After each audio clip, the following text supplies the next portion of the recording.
اللہ من الشیطان بسم اللہ الرحمن الرحیم الصلاۃ والسلام علیک یا سیدی یا رسول اللہ وعلی آلک وصحابک یا سیدی یا نبی اللہ رب اشرح لی صدری ویسر لی امری واحلل عقدۃ من لسانی یفقهوا قولی واجعل لی وزیرا من اہلی رب زدنی علما رب زدنی علما رب زدنی علما ربی یسر ولا تعسر وتمم بالخیر وبک نستعین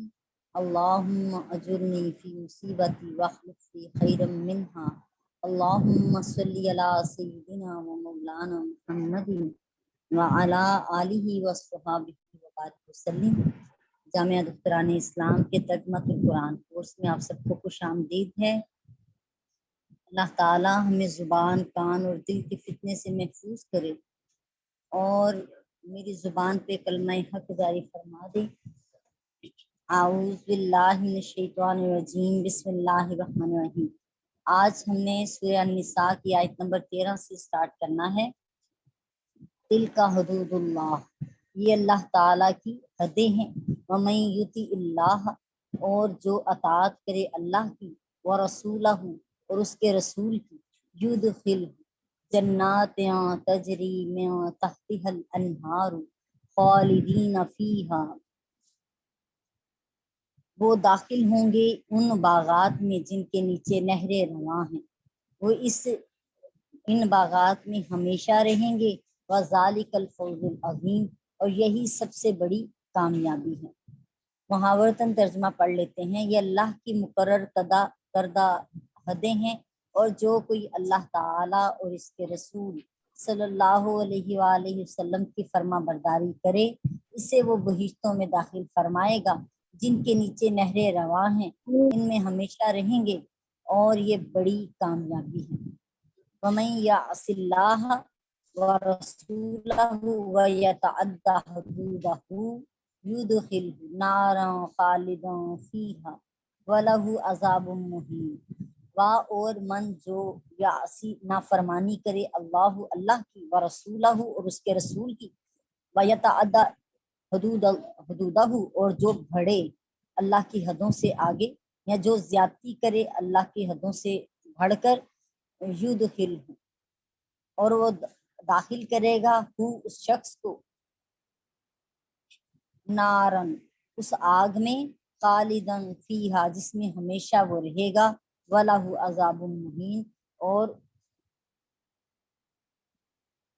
اور اس کے لیے ذلیل کر دینے والا عذاب ہے۔ اور جو کوئی اللہ اور اس کے رسول صلی اللہ علیہ وآلہ وسلم کی نافرمانی کرے اور اس کی حدوں سے تجاوز کرے، اسے وہ دوزخ میں داخل کرے گا جس میں وہ ہمیشہ رہے گا، اور اس کے لیے ذلت انگیز عذاب ہے۔ میں نے سورہ النساء کی آیت نمبر 13 اور 14 تلاوت کی ہے۔ اللہ تعالی ہمیں اس کی صحیح سمجھ بوجھ عطا فرمائے۔ اعوذ باللہ من الشیطان الرجیم بسم اللہ الرحمن الرحیم۔ یہ اللہ کی حدیں ہیں، اور جو شخص اللہ اور اس کے رسول کی اطاعت کرے گا، اللہ اس کو ان جنتوں میں داخل کر دے گا جن کے نیچے سے دریا بہتے ہیں، اور وہ اس میں ہمیشہ رہیں گے، اور یہ بہت بڑی کامیابی ہے۔ یتیموں اور میراث یعنی وراثت کے احکامات جو بیان کیے گئے ہیں، یہ سب اللہ کی حدیں ہیں، یعنی اللہ کے دیے ہوئے شرعی احکام ہیں، اور اس کی اطاعت کی تفصیلات اور شرائط ہیں۔ ان پر حدود کا اطلاق اس وجہ سے کیا گیا ہے کہ عمل کرنے والا، یعنی جس کے ذمہ یہ احکامات لگائے گئے ہیں، وہ ان احکامات سے تجاوز نہ کرے، یا ان احکامات سے باہر نہ نکلے۔ اور جو شخص اللہ کے ان احکامات پر عمل کرے گا، اللہ تعالیٰ اس کو ان جنتوں میں داخل کر دے گا جن کے نیچے سے دریا بہتے ہیں، اور یہی سب سے بڑی کامیابی ہے۔ یعنی کہ ان حدوں کی حفاظت کرنا اور ان حدوں کے پر عمل کرنا ہی ہمارا ایمان لانا ہے، اور اللہ تعالیٰ کی اطاعت کا باعث ہے۔ اللہ تعالیٰ ارشاد فرما رہے ہیں سورہ النساء کی آیت نمبر 14 میں، اور جو اللہ اور اس کے رسول کی نافرمانی کرے گا، اور اس کی حدود سے تجاوز کرے گا، اللہ تعالیٰ اس کو دوزخ میں داخل کر دے گا، جس میں وہ ہمیشہ رہے گا، اور اس کے لیے ذلت والا عذاب ہے۔ جس نے وراثت کے ان احکام میں اللہ تعالیٰ اور اس کے رسول کی نافرمانی کی، یا اللہ تعالیٰ اور اس کے رسول کے فرائض میں سے کسی فرض میں اللہ اور اس کے رسول کی نافرمانی کی، اور اس نے اس نافرمانی کو حلال سمجھا اور حلال سمجھ کر وراثت کی حدود سے تجاوز کیا، اللہ تعالیٰ اس کو ہمیشہ ہمیشہ کے لیے دوزخ میں داخل کرے گا۔ اس آیت میں کسی حکم کی نافرمانی کرنے اور حدود سے تجاوز کرنے پر دائمی عذاب کی وعید دی گئی ہے، جبکہ دائمی عذاب صرف کفار کے لیے ہوتا ہے۔ اس کا جواب یہ ہے کہ جس نے اللہ کی اہانت کی، یعنی اس کے حکم کو کم سمجھا اور اس کے رسول کی نافرمانی کی، یا حلال سمجھ کر اللہ اور اس کے رسول کی حدود سے تجاوز کیا، تو وہ کافر ہو گیا۔ جنتیوں کے بیان میں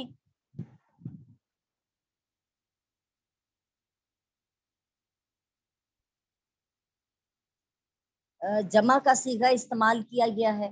کیونکہ اطاعت گزار اپنے ساتھ ان کو بھی جنت میں لے جائیں گے جن کی وہ شفاعت کریں گے، اس لیے جمع کا صیغہ استعمال کیا گیا ہے۔ اور کافر کے لیے واحد کا صیغہ استعمال کیا گیا ہے، کیونکہ کافر جو ہے دوزخ میں اکیلا ہی جائے گا۔ دوسری وجہ یہ ہے کہ جنت میں داخلہ انس کا سبب ہوگا، اس لیے جمع کا صیغہ استعمال کیا گیا ہے۔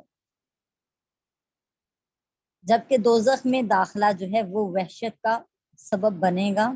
وحشت کا سبب بنے گا، اور دوزخی اس وحشت میں اکیلا ہوگا، اس لیے بھی واحد کا صیغہ یوز کیا گیا ہے۔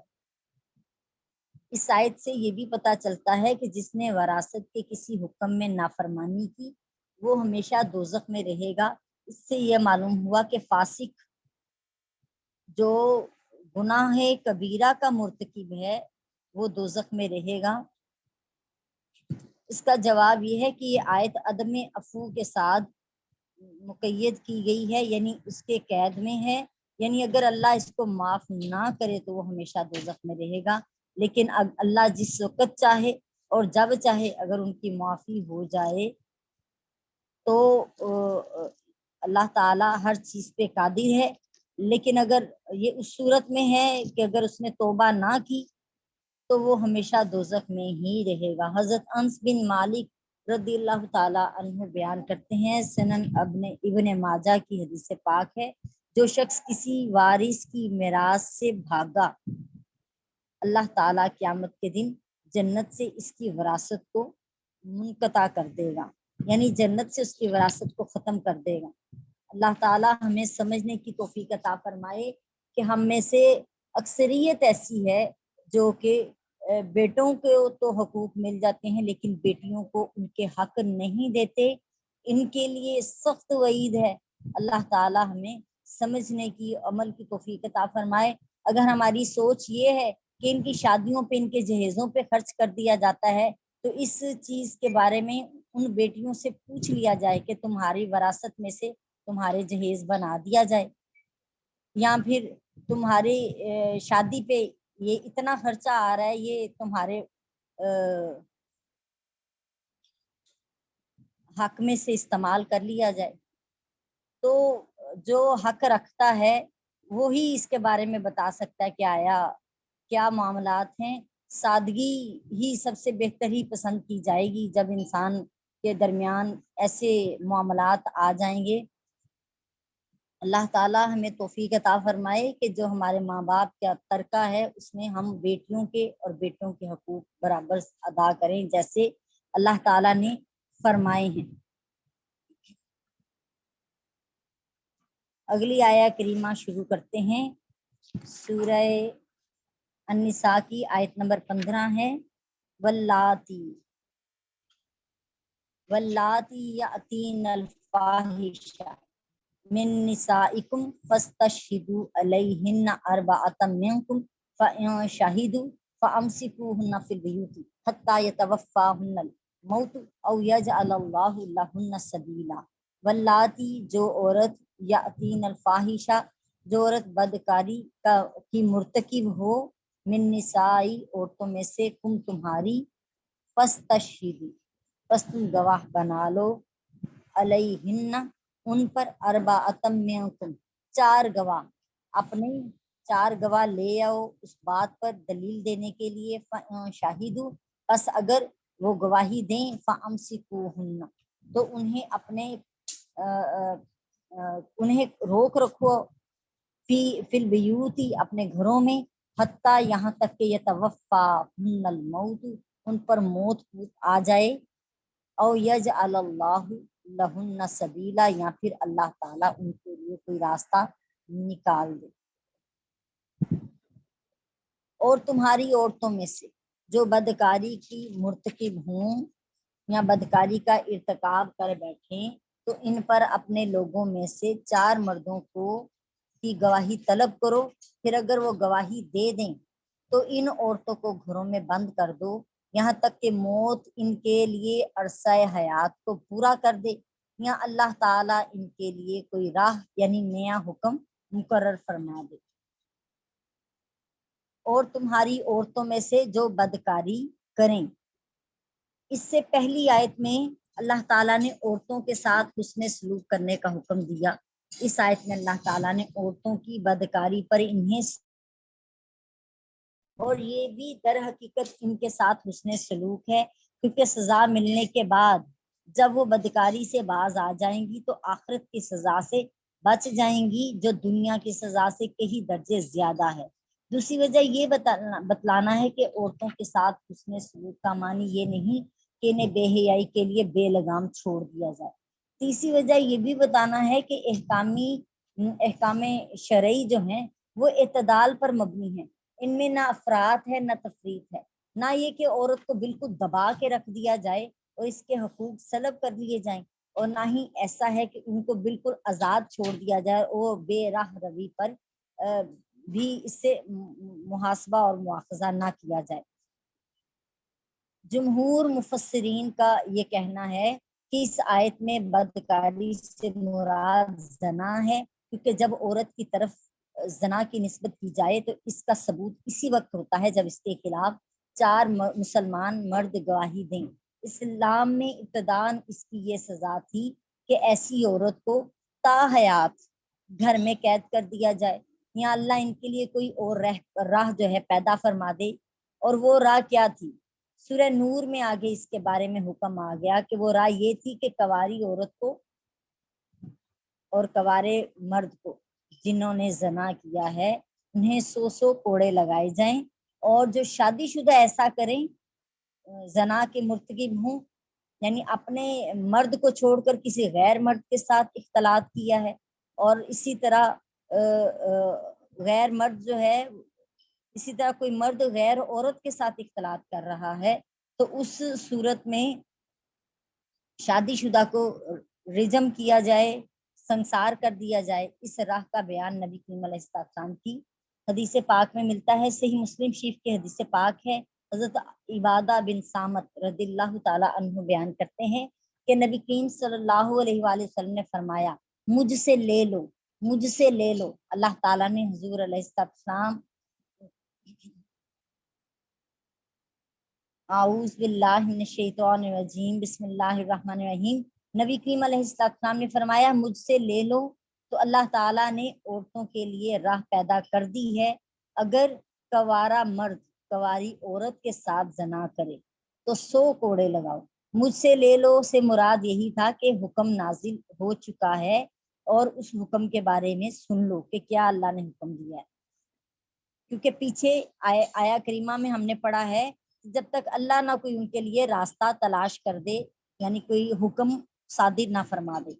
تو اللہ تعالیٰ نے حکم صادر فرمایا کہ جو کوارا مرد ہے اور کواری عورت کے ساتھ اگر وہ زنا کرے تو 100 کوڑے لگاؤ اور 1 سال کے لیے شہر بدر کر دو، اور اگر شادی شدہ مرد شادی شدہ عورت کے ساتھ بدکاری کرے تو ان کو 100 کوڑے لگاؤ اور ان کو سنسار کر دو۔ صحیح مسلم شریف کی حدیث پاک میں نے آپ کو بیان کی ہے، ایک مرتبہ پھر ریپیٹ کرتی ہوں۔ حضرت عبادہ بن صامت رضی اللہ تعالیٰ عنہ بیان کرتے ہیں رسول اللہ صلی اللہ علیہ وسلم نے فرمایا مجھ سے لے لو مجھ سے لے لو۔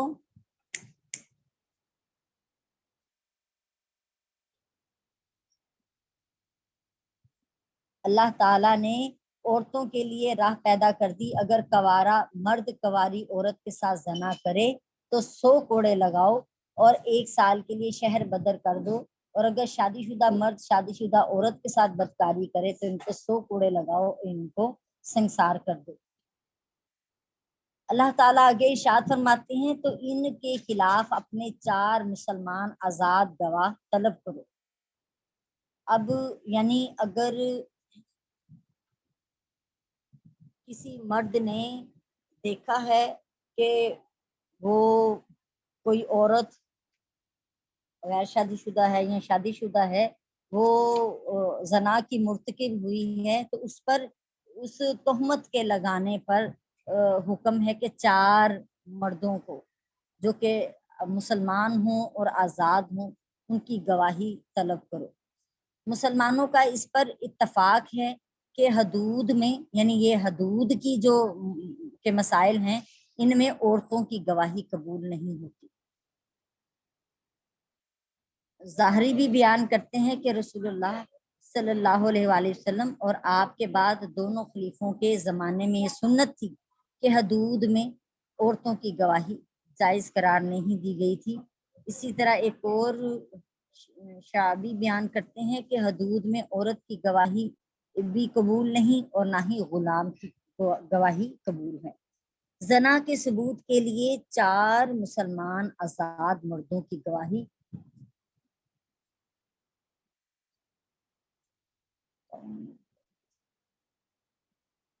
آزاد مردوں کی گواہی ضروری قرار دی گئی ہے تاکہ زنا کے ثبوت کے لیے بارے ثبوت سخت ہو۔ زنا کے ثبوت کے لیے یہ کڑی شرط اس لیے عائد کی گئی ہے تاکہ لوگوں کی عزتیں محفوظ رہیں اور کوئی شخص 2 جھوٹے گواہ پیش کر کے کسی کو بلا وجہ اس پر تہمت نہ لگا سکے۔ اگر کوئی شخص 4 مسلمان گواہ پیش نہ کر سکے تو وہ جو جھوٹی تہمت لگا رہا تھا اس پر حد قذف لگے گی جو کہ 80 کوڑے ہیں۔ اس کا حکم بھی سورہ نور میں آ چکا ہے کہ اگر کوئی جھوٹی گواہی دے، کسی پر تہمت لگائے اور اس پر 4 گواہ نہ لا سکے تو اس پر اسے 80 کوڑے لگانے کا حکم ہے۔ اس کے ساتھ ساتھ یہ بھی ہے کہ ایسے شخص کی پوری عمر گواہی قبول نہیں کی جائے گی، اور جس نے کسی کو زنا کرتے ہوئے دیکھا اور اس پر 4 گواہ نہ ہوں تو بندوں کا پردہ رہے گا، یا اس لیے کہ زنا کا ارتکاب مرد اور عورت کرتے ہیں اور ہر 2 کو سزا ملتی ہے، اس لیے اس میں 4 گواہ مقرر کیے گئے ہیں تاکہ ہر ایک کے حق میں 2 گواہ ہوں اور نصاب شہادت مکمل ہو جائے۔ 4 مرد گواہوں کی شرط پر کچھ لوگ اعتراض کرتے ہیں، مثلا لڑکیوں کے ہاسٹل میں ایک لڑکی کی جبرن اور ظلمن عصمت دری کی گئی اور موقع پر صرف لڑکیاں ہی ہیں یا کسی صورت میں کوئی بھی نہیں، تو وہ لڑکی کیسے انصاف حاصل کرے؟ اس کا جواب یہ ہے کہ سزا اس وقت دی جاتی ہے جب قانونی تقاضے پورے ہوں۔ مثلا اگر جنگل میں جہاں کوئی نہ ہو وہاں کوئی شخص کسی کو قتل کر دے تو گواہ نہ ہونے کی وجہ سے قاتل کو سزا نہیں ملے گی۔ ایسی صورتوں میں مجرم دنیاوی سزا سے تو بچ جائے گا لیکن اخروی سزا کا مستحق ہوگا۔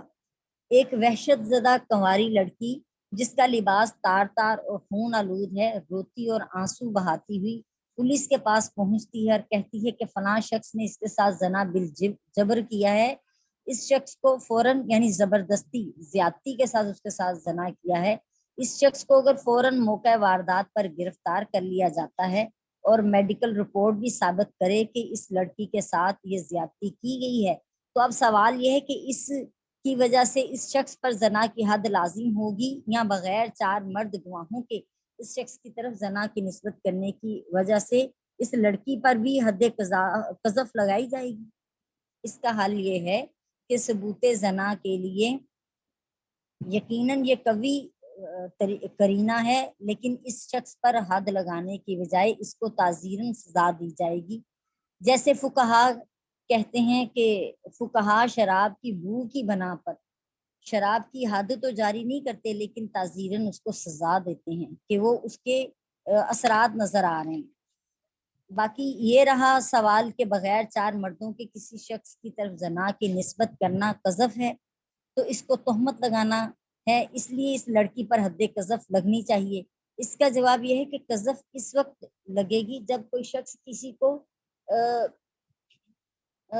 کسی پر تہمت لگا رہا ہو اور بدنام کرنے کی حیثیت سے مسلمانوں میں ایک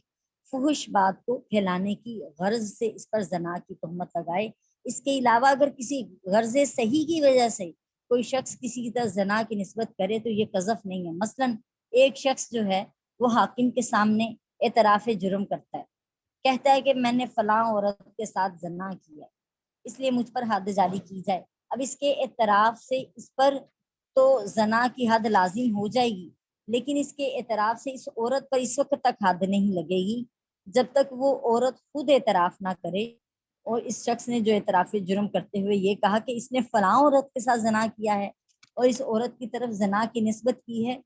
یہ قذف نہیں ہے، اور نہ ان کلمات سے اس شخص پر حد قذف لازم ہوگی، کیونکہ ان کلمات سے اس شخص کا مقصود اپنے جرم کو اعتراف کرنا تھا، اس کا مقصد دوسرے کو بدنام یا تہمت لگانا نہ تھا۔ اللہ تعالیٰ سب سے بہتر جاننے والے ہیں۔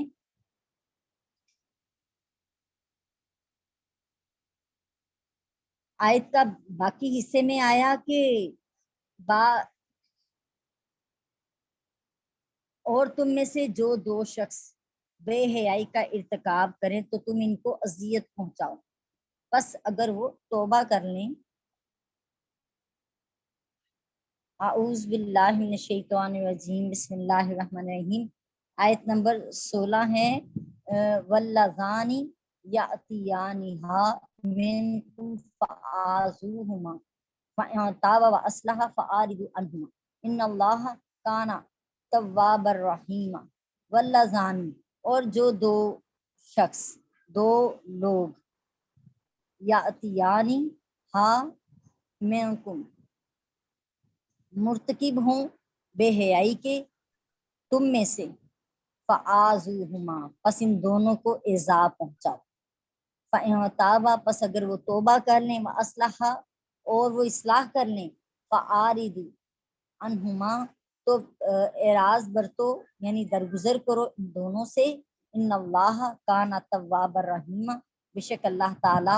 بڑا ہی توبہ قبول فرمانے والا اور رحم کرنے والا ہے۔ اور تم میں سے جو بھی کوئی بدکاری کا ارتکاب کرے تو ان دونوں کو ایذا پہنچاؤ، پھر اگر وہ توبہ کر لیں اور اپنی اصلاح کر لیں تو انہیں سزا دینے سے گریز کرو، بے شک اللہ تعالیٰ بڑا توبہ قبول فرمانے والا اور مہربان ہے۔ اس آیت کی تفسیر میں بعض مفسرین کا کہنا ہے کہ اس سے مراد کنوارہ مرد اور کنواری عورت ہے، اور اس سے پہلی آیت میں شادی شدہ عورتیں مراد لی گئی تھیں۔ حدیث پاک میں آیا کہ صدی کہتے ہیں کہ اس آیت میں کنواری لڑکیاں اور کنوارے لڑکے مراد ہیں جن کا نکاح نہیں ہوا۔ اللہ تعالیٰ نے فرمایا کہ اگر وہ بے حیائی کا ارتکاب کریں تو ان کو مار پیٹ کے ساتھ ایذا پہنچاؤ۔ ایذا پہنچانے سے مراد یہ ہے کہ ان کو اس بے حیائی پر ملامت کی جائے اور ڈانٹ ڈپٹ کی جائے اور مار پیٹ کی جائے۔ حسن بصری کا قول یہ ہے کہ عورتوں کو پہلے ملامت کی جائے اور پھر مارا جائے، پھر گھروں میں قید کر دیا جائے، اور اس آیت کا حکم مقدم ہے۔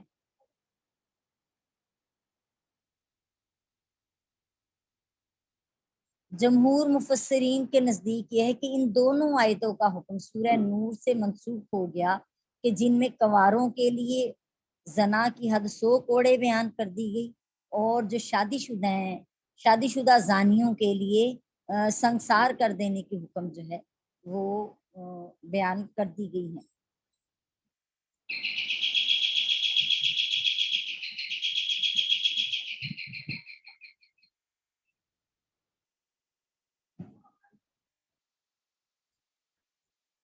اب یہاں پہ ایک اور کانسیپٹ یوز ہو رہا ہے جی، اغلام کا۔ تو اغلام کیا ہے؟ اغلام ہے جی لڑکوں کے ساتھ بدفعلی کرنا، یعنی عملے لوط جس کو لواطت بھی کہا جاتا ہے،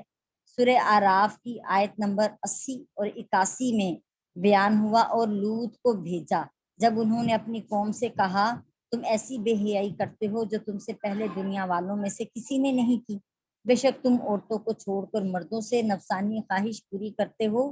بلکہ تم انسانیت کی حد سے تجاوز کرتے ہو۔ سورہ نمل کی آیت نمبر 54 اور 55 میں آیا۔ اور لوط کو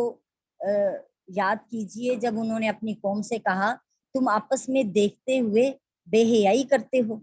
بے شک تم عورتوں کو چھوڑ کر مردوں سے نفسانی خواہش پوری کرتے ہو، بلکہ تم جاہل لوگ ہو۔ سورہ نمل کی آیت نمبر 58 میں بیان کیا، اور ہم نے ان پر پتھروں کی بارش کی، سو جو لوگ ڈرائے ہوئے تھے ان پر کیسی بری بارش ہوئی۔ سورہ ہود کی آیت نمبر 82 اور 83 میں آیا ہے، اور جب ہمارا عذاب آ پہنچا تو ہم نے قوم لوط کی بستی کے اوپر کے حصے کو نیچے کر دیا، اور ہم نے ان پر لگاتار کنکر پتھر برسائے جو آپ کے رب کی طرف سے نشان زدہ تھے، اور پتھر برسانے کی یہ سزا ظالموں کے لیے ظالموں سے دور نہیں ہے۔